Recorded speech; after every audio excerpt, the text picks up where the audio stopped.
서울중앙지검 수사팀이 지난 금요일 검찰총장에게 사전보고 없이 김건희를 비공개 조사했는데요. 이런 가운데 동아일보 기사가 주목됩니다. 이창수 중앙지검장이 그날 밤 11시 반경 뒤늦게 조사 사실을 보고하니까 이원석 총장이 경로했고, 그래서 이창수 지검장이 이원석 총장 집에 찾아갔지만 문전박대당했다고 합니다.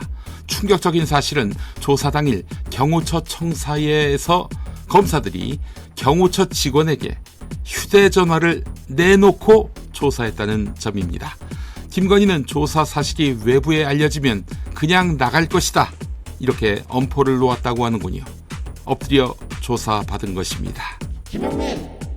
더불어민주당은 김건희가 검찰청사가 아닌 제3의 장소에서 조사받고 이원석 검찰총장은 조사에 대해 사전 보고받지조차 못한 것을 두고 특검법 추진 명분이 더 분명해졌다고 평가했습니다.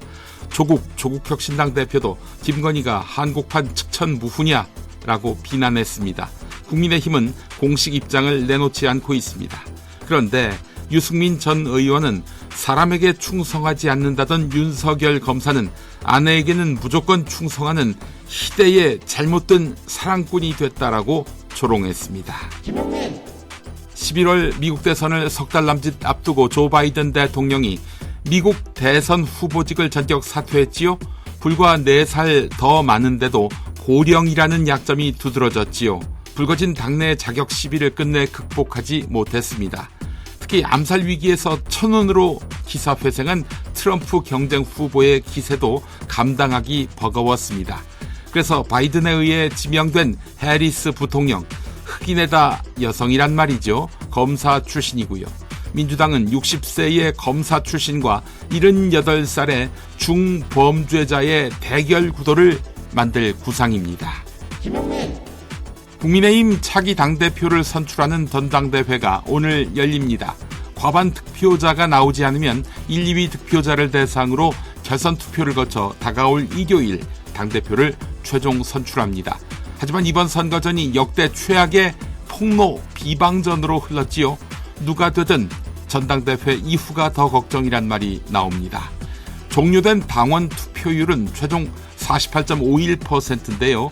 역대 최고인 작년보다 6.59%포인트 낮은 수치입니다. 이게 누구에게 유리하고 누구에게 불리할까요? 오늘 뚜껑이 열립니다. MBC의 대주주 방송문화진흥회 이사를 결정하는 이진숙 방송통신위원장 후보자가 대전 MBC 사장 시절 관용차로 골프장 출입을 수십 차례 한 정황이 파악됐습니다.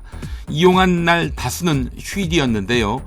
임성근처럼 골프 마니아였나요? 골프장에서 총 48차례에 걸쳐서 2,147만 원 상당의 금액을 사장 법인카드로 결제했고 그중 39차례가 휴일에 결제됐습니다. 대전만이 아닙니다. 강릉, 제천, 금산, 홍천 가서도 썼습니다. 본인은 규정에 따른 것이다, 이렇게 해명했습니다. 충청북도가 설립한 병상 583개 규모 청주의료원, 지난해 150억 원 적자를 냈습니다. 올 들어서도 매달 10억 원대 적자를 보고 있는데요. 그러나 코로나 이전에는 흑자였습니다.